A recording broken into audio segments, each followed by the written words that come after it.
Hello, हाय, good morning सगळ्यांना. आणि मी जश पाटील ब्लॉगमध्ये तुम्हा सगळ्यांचं स्वागत करत आहे.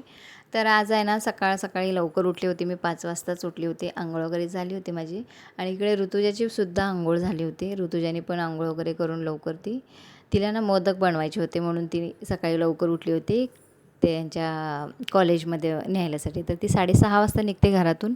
तर त्याच्या आधीच तिला तयार करायची होती सगळे. तर मला म्हटली की मी करते सगळं, तू तुझं आवरून घे. म्हणून मग मी उठली, अंघोळ वगैरे झाली माझी आणि त्याच्यानंतर देवपूजा करायला घेतली.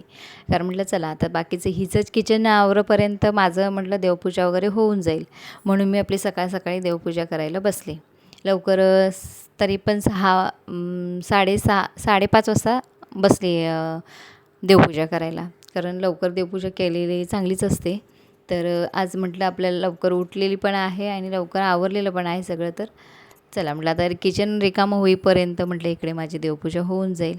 आणि हे बघा छान असे मोदक तिने तयार केलेत सुद्धा. माझी देवपूजा होईपर्यंत त्याचे मोदक पूर्ण तयार होतात आणि छान असं वाटलं. कारण तिला पण आवडतं करायला, तिलाही आवडतं, प्राचीलासुद्धा आवडतं.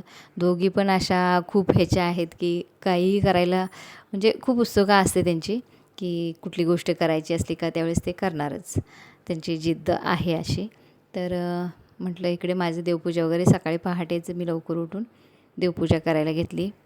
आणि छान असं ब्रह्ममुहूर्तावरती देवपूजा वगैरे आपली झालेली ना चांगली असते. आणि आज तर आहे दीप अमावस्या. तर दीप अमावस्यामध्ये म्हटलं चला जाऊ दे, आपल्याला नंतर करायचे आहे तर आधीच करून घेऊया. आणि 5:30 वाजल्यापासून 6 वाजेपर्यंत माझी तर देवपूजा सगळी कंप्लीट झाली. कारण सगळे देव घासून हे करून पुसून व्यवस्थित ठेवोपर्यंत सगळं पुसून घ्यायचं. मंदिर मी परवाच स्वच्छ केलं होतं. पूर्ण मंदिर म्हणजे खाली जे सगळं साहित्य ठेवलेलं आहे ते सुद्धा मी साफ केलं होतं आणि मंदिर पण पूर्ण क्लीन केलं होतं. आणि आत्तासुद्धा थोडंसं म्हटलं पुसून वगैरे मी व्यवस्थित घेतलं आणि छान अशी देवपूजा माझी पूर्ण झाली होती. कारण आणि हे म्हणजे देवांना फुलं वगैरे आणायची विसरली होती. नंतर ऋतुजाला सांगितलं मी आणायला. आणि इकडे मोदकाचा नैवेद्य पण देवांना 6 वाजता तरी मोदकाचा नैवेद्य देवांना दिला. म्हटलं चला तर आपलं हे पण काम झालं सगळं. सकाळचे 6 वाजून गेले, मोदक झाले, तर तुझ्याने मोदक बनवले आणि आता मी डब्याची तयारी करते. 6 वाजून गेलेले आहेत, देवपूजा वगैरे सगळे झालेली आहे माझी. आणि बघा उद्या झाले सकाळचं वातावरण.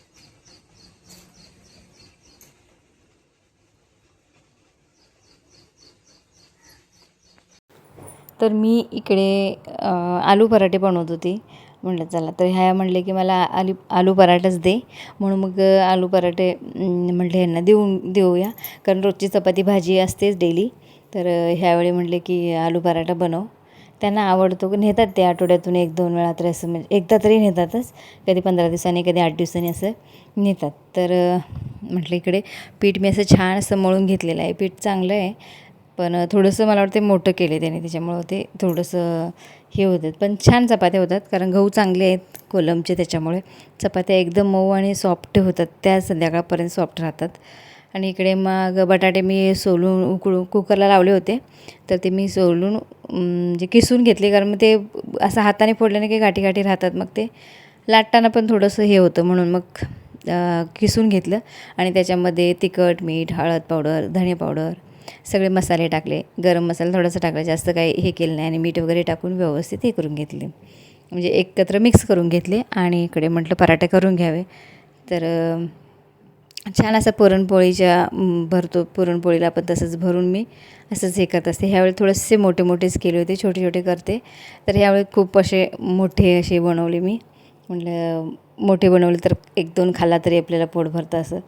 तर छान असं लाटूनही घेतलं आणि अगदी व्यवस्थित खूप छान होतात पराठे माझे. मलाही आणि सगळ्यांनाच आवडतात आमच्या घरात. मुलांना पण आवडतात, ह्यांना पण आवडतात. म्हणून हे बोलले की पराठेच दे, की मी जेणेकरून पराठे घेऊन जाईन. म्हणून पराठे बनवले. तर छान असं भाजून घेतलेलं आहे.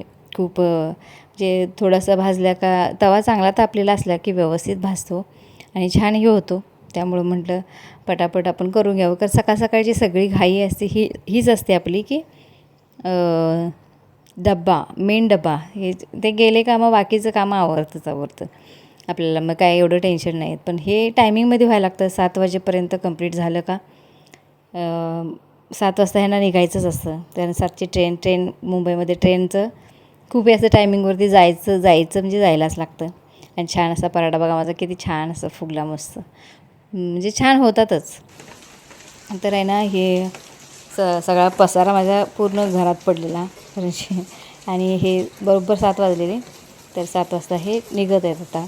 निघतात म्हणजे 7 वाजता जायला लागतं. आणि पाऊस भरपूर होता त्या दिवशी, पाऊसच चांगला सतत चालू होता धार.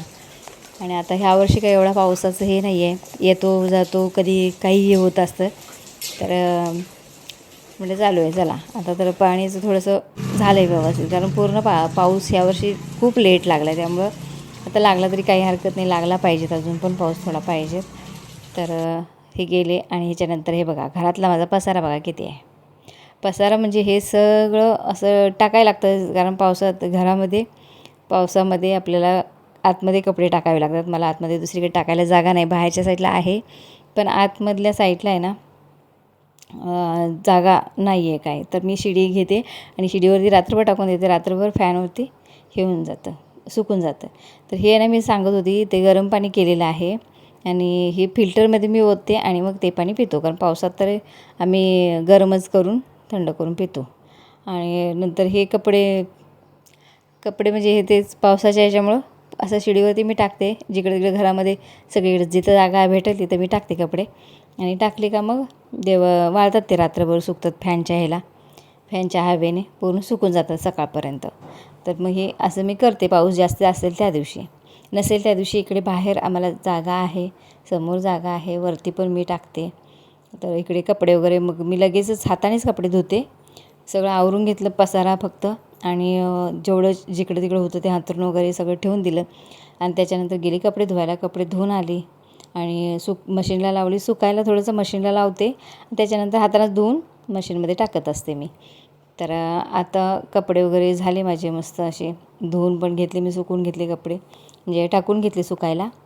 हे सुकतात, जेवढे सुकतील तेवढे सुकवायचे, नाही सुकले तर ते मग आतमध्ये घरात आणून टाकायचे. घरात आणून टाकले का असे सुकतात.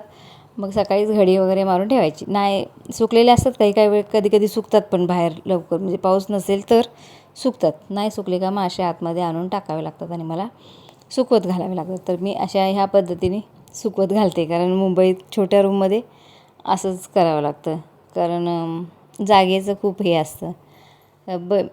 बाल्कनी वगैरे असेल तर टाकायला येतं, बाहेर टाकू शकतो स्टँड वगैरे लावून. पण स्टँड पण आणायला काहीच प्रॉब्लेम नाही, पण ठेवणार कुठे, ठेवण्याचं सगळं हे येतं. काही आणायचे असल्या वस्तू आणाव्याशा वाटतात भरपूर, पण ठेवायच्या कुठे, ह्याच्यात तर जास्त हे होतं. मग कपड्यांच्या घड्या वगैरे मी घालून घेतल्या आणि म्हटलं बाकीचं सगळं आवरून घ्यावं. आणि तसंच फॅन माझा थोडासा हे झाला होता, जे 8 दिवसाला पुसावाच लागतो. कुठून धूळ येते काय माहिती, पावसात पण धूळ येते, हेच होतं. तर थोडंसं 8 दिवसातून एकदा मारावा लागतो कपडा. मारला का छान होतं. आणि शेडी घेऊन मी मारून पण घेतलं. आणि मग म्हटलं चला झाडू मारून घेऊया. आपला केर मेन निघाला पाहिजे सकाळी, पारुसा केर म्हणतात. पहिल्यापासूनच आम्ही ऐकलेलं, म्हणजे केलेलं पण आहे आईच्या घरी. सासूच्या घरी कमी तिकडे जास्त दिवस नव्हते, त्याच्यामुळं एवढं काही नाही, पण आम्हाला सवय आहे आईपासूनच तिकडूनच, की उठलं का पहिला केर काढला हा पाहिजेतच. तर मी केर वगैरे काढून घेतला. आणि आज माझं तर देवपूजा झाली होती, तर खूप मला म्हणजे खरंच सांगू का खूप छान वाटत होतं. म्हणून मग पटापट मी सगळे बाकीचे पण कपडे धुवून घेतले मेन म्हणजे. आणि कपडे वगैरे धुवून घेऊन बाकी सगळं आवरलेलं आहे. तर म्हटलं झाडू वगैरे मारून घेऊ चांगला. पाठीमागं बेडच्या पाठीमागं वरून मी मारून घेतला होता 1-2 दिवस आधीच.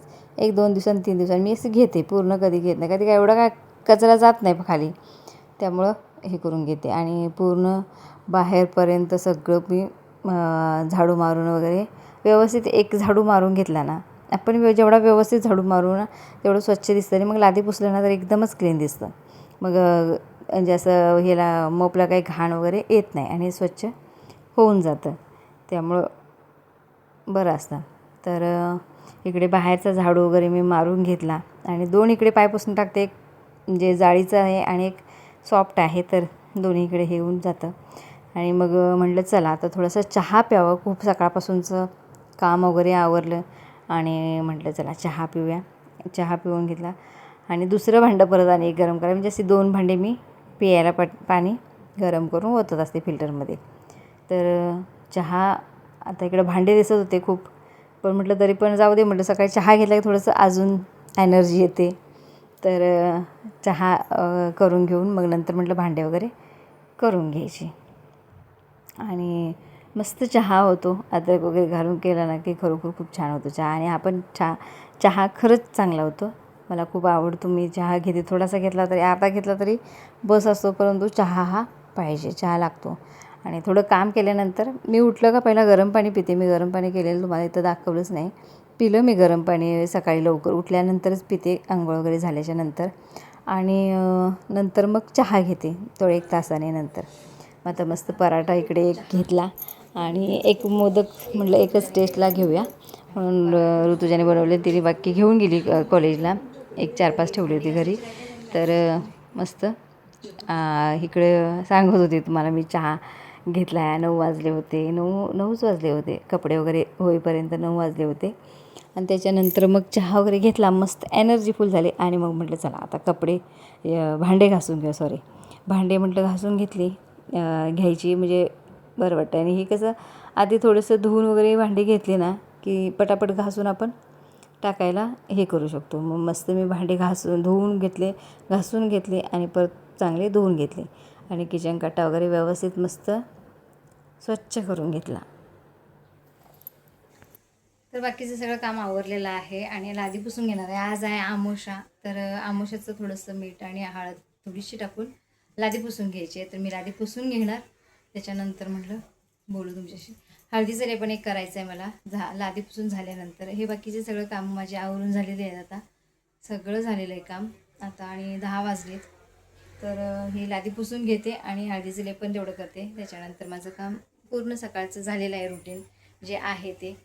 आणि बाकी बघू नंतर दिवसभर ते बाकीचं काय असेल ते मी तुमच्याशी शेअर करेन. कारण आज आहे दीप अमावस्या, तर दीप अमावस्यासाठी दीपपूजन करायची आहे. तर माझे सगळे भांडे वगैरे घासायचेच आहेत, नंतर घासेन मिळते, म्हणजे दिवे वगैरे घासायचे आहेत, पंत्या समया घासायचे आहेत. तर ते सगळं आवरायचं दिवसभर, जे काय असेल ते मी नंतर तुम्हाला शेअर करेन.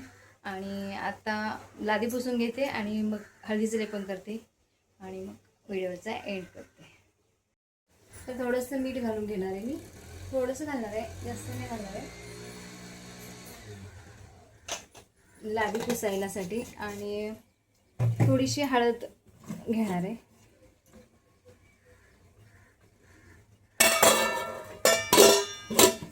आणि थोडंसं गावावरून आणलेलं गोमित्र. माशी एकच आहे पण खूप त्रास देतो. हे बघा हळद आणि थोडंसं गोमूत्र घालणार आहे. गोमूत्र मी गावावरून आणलेलं आहे ओरिजिनल. 1 थेंब जरी टाकला तरी भरपूर होते.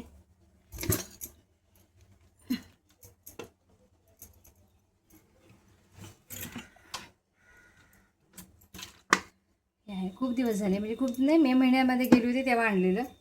आणि थोडंसं टाकलं,